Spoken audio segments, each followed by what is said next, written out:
హర హర మహాదేవ్. అందరికీ నమస్కారము. ద్వాదశ జ్యోతిర్లింగాల మహిమ గురించి మీకు ఎంత తెలుసు? శివుడి పవిత్ర క్షేత్రాలకు సంబంధించిన ఈ ఆసక్తికరమైన ప్రశ్నలకు సమాధానం చెప్పగలరా? మరి ఎందుకు ఆలస్యం? భక్తి జ్ఞానం కలిగిన ఈ దివ్య క్విజ్ను ప్రారంభిద్దాం. ద్వాదశ జ్యోతిర్లింగాలలో మొట్టమొదటిగా ఏ క్షేత్రాన్ని పిలుస్తారు? కాశీ, సోమనాథ్, కేదారనాథ్, రామేశ్వరం.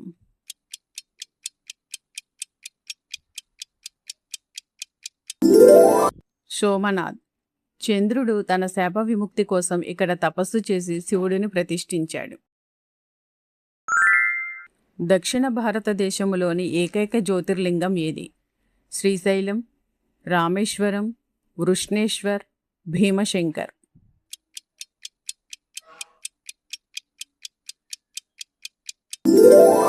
రామేశ్వరం.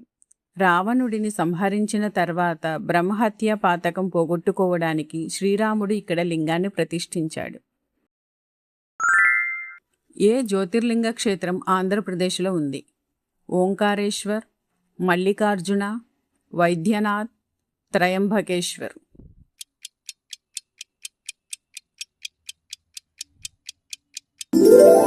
మల్లికార్జున. ఇది జ్యోతిర్లింగంతో పాటు అష్టాదశ శక్తిపీఠం కూడా ఉన్న అరుదైన క్షేత్రం. శివుడు దక్షిణాభిముఖముగా ఏ క్షేత్రంలో కొలువై ఉన్నాడు? మహాకాళేశ్వర్, విశ్వనాథ్, నాగేశ్వర్, వృష్ణేశ్వర్.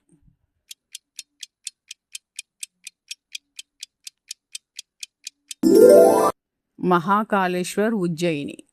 యముడు దక్షిణ దిక్కుకు అధిపతి. మృత్యుపై విజయం సాధించిన శివుడు ఇక్కడ మహాకాళుడిగా వెలిశాడు. ఏ జ్యోతిర్లింగం గుజరాత్లోని ద్వారక సమీపంలో ఉంది? సోమనాథ్, నాగేశ్వర్, ఓంకారేశ్వర్, భీమశంకర్.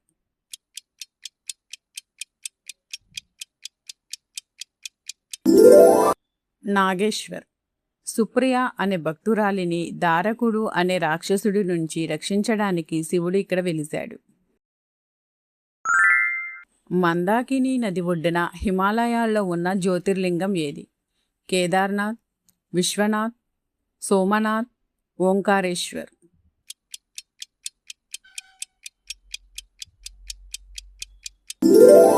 కేదారనాథ్. ఇక్కడ శివుడు నంది వెనక భాగం రూపంలో పూజలందుకుంటాడు. నర్మదా నది తీరాన ఉన్న జ్యోతిర్లింగం ఏది?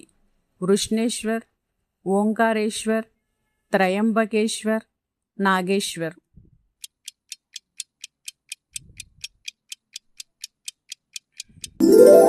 ఓంకారేశ్వర్.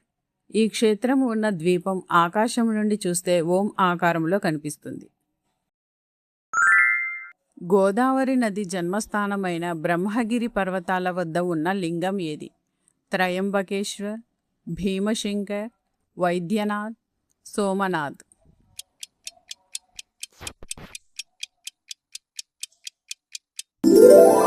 త్రయంబకేశ్వర్. ఇక్కడ లింగంలో బ్రహ్మ, విష్ణు, మహేశ్వరులు ముగ్గురు 3 చిన్న లింగాల రూపంలో ఉంటారు. అత్యంత ఎత్తులో సముద్ర మట్టానికి 11,755 అడుగుల ఎత్తులో ఉన్న జ్యోతిర్లింగం ఏది? కేదార్నాథ్, మల్లికార్జున, విశ్వనాథ్, మహాకాళేశ్వర్.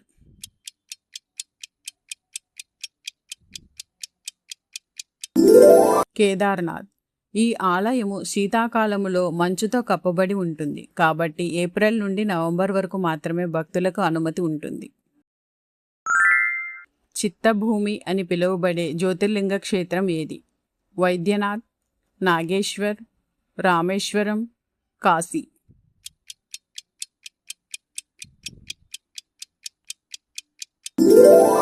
వైద్యనాథ్.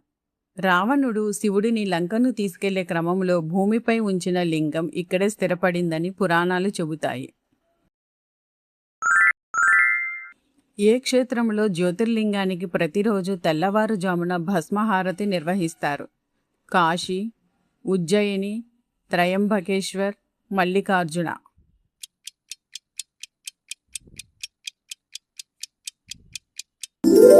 ఉజ్జయిని, మహాకాళేశ్వర్. శ్మశానవాసి అయిన శివుడికి ఇక్కడ తాజా చితి భస్మంతో అభిషేకం చేస్తారు. గంగానది తీరాన ఉండి హిందువుల మోక్షక్షేత్రంగా ప్రసిద్ధి చెందిన జ్యోతిర్లింగం ఏది? కాశీ విశ్వనాథ్, సోమనాథ్, కేదార్నాథ్, వృష్ణేశ్వర్.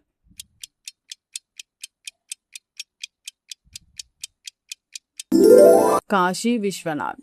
శివుడి త్రిశూలం మీద కాశీనగరం నిర్మితమైందని భక్తుల నమ్మకం. అత్యధికంగా ఏ రాష్ట్రంలో 5 జ్యోతిర్లింగాలు ఉన్నాయి? గుజరాత్, ఆంధ్రప్రదేశ్, మహారాష్ట్ర, మధ్యప్రదేశ్.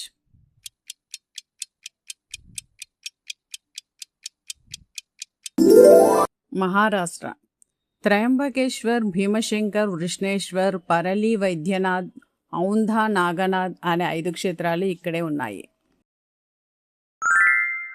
ఎల్లోరా గుహల సమీపంలో ఉన్న చివరి జ్యోతిర్లింగం ఏది?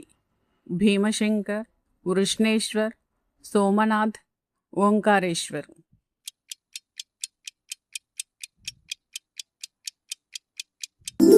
వృష్ణేశ్వర్.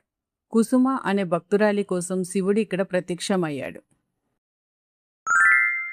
భీమశంకర్ జ్యోతిర్లింగం ఏ నదికి జన్మస్థానం? గోదావరి, కృష్ణ, భీమా, నర్మదా.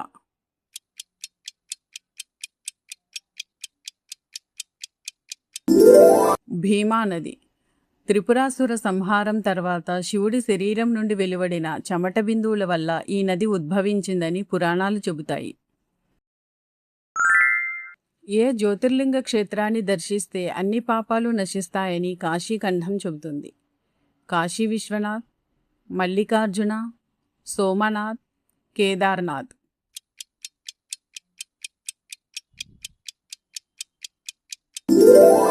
కాశీ విశ్వనాథ్. కాశీలో మరణిస్తే శివుడే స్వయంగా తారక మంత్రాన్ని ఉపదేశించి మోక్షాన్ని ప్రసాదిస్తాడని నమ్మకం. శ్రీకాళహస్తి క్షేత్రం మాదిరిగానే పంచభూత లింగాలలో ఒకటి మరియు జ్యోతిర్లింగం కానిది ఏది? అరుణాచలం, కాశీ, ఉజ్జయిని, రామేశ్వరం.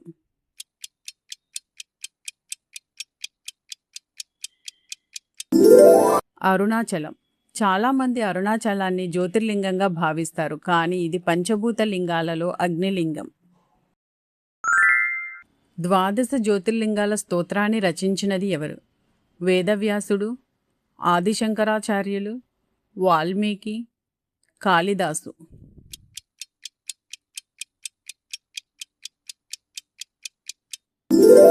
ఆదిశంకరాచార్యులు. హిందూ ధర్మాన్ని పునరుద్ధరించడానికి శంకరాచార్యులు ఈ జ్యోతిర్లింగ క్షేత్రాలను సందర్శించారు. శివుడు అర్ధనారీశ్వర రూపంలో ఏ జ్యోతిర్లింగ క్షేత్రంలో మొదటిసారిగా దర్శనమిచ్చాడు? వైద్యనాథ్, సోమనాథ్, విశ్వనాథ్, మల్లికార్జున.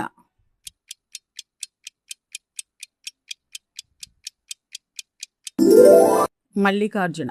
కుమారస్వామి కోసం పార్వతీ పరమేశ్వరులు ఇక్కడ భ్రమరాంబ మల్లికార్జునులుగా కొలువు తీరారు.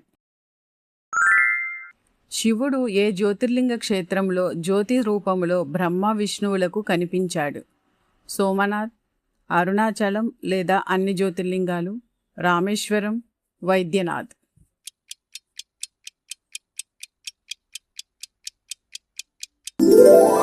అసలు జ్యోతిర్లింగం అంటేనే అది అంతం లేని జ్యోతి స్తంభం అని అర్థం. B answer. జ్యోతిర్లింగం అంటే ప్రకాశవంతమైన లింగం.